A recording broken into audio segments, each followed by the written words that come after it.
नमस्कार दोस्तों, welcome to Anil Guru blog. साथियों, मेरे ब्लॉग में आपका स्वागत है।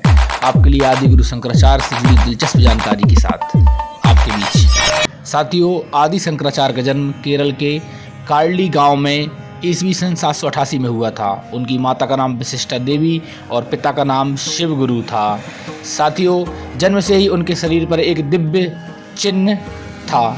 यह जैसे कि मस्तक पर चंद्र चक्र, कपाल पर नेत्र और कंधे पर त्रिशूल के चिन्ह थे। साथियों, वे बचपन से ही बहुत शांत, गंभीर और कुशाग्र बुद्धि के स्वामी थे।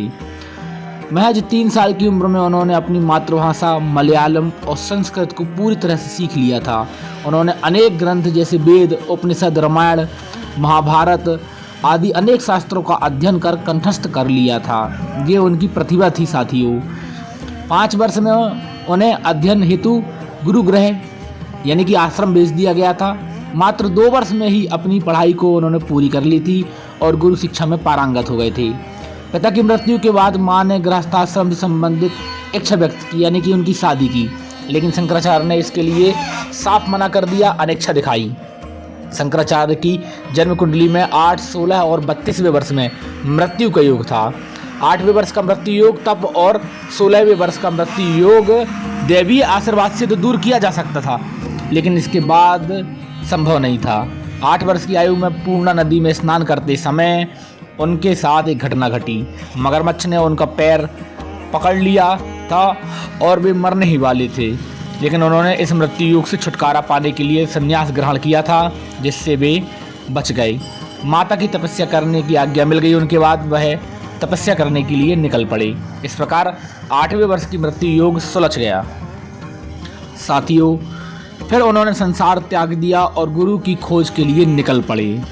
गुरु के बिना कहाँ ज्ञान संभव है। नर्मदा नदी के तट पर ओमकारेश्वर नामक स्थान पर, जहाँ ओमकारेश्वर महादेव हैं, स्वामी गोविंदपाद जी नामक एक महान योगी ने उन्हें गुरु दीक्षा दी, शिष्य के रूप में स्वीकार किया और ब्रह्म ज्ञान दिया। यह आदि शंकराचार्य की कहानी है। शंकर ने गुरु से मात्र 3 वर्ष में सारी विद्याएं, सारी कलाएं, योग के 3 प्रकार, हठ योग, राजयोग, ज्ञान योग, सब कुछ सीख लिया। ये थे आदि शंकराचार्य। शिक्षा प्राप्त कर योग सिद्धि हासिल कर ली। सभी विद्याओं में पारंगत शिष्य को काशी जाने को कहा गया। ये शंकराचार्य अब काशी के लिए निकल पड़े। गुरु ने कहा कि काशी में तुम्हें स्वयं भवानीपति शंकर दर्शन देंगे। शंकराचार्य जी को शंकर भगवान के दर्शन हुए थे। काशी के मणिकर्णिका घाट पर वे 4 चित्तीदार कुत्तों से घिरे चंडाल के रूप में भवानीपति शंकर ने उनकी परीक्षा ली। स्वयं भगवान शिव ने उनकी परीक्षा ली। 4 चित्तीदार कुत्ते 4 वेद के प्रतीक थे, अर्थवेद, सामवेद, यजुर्वेद।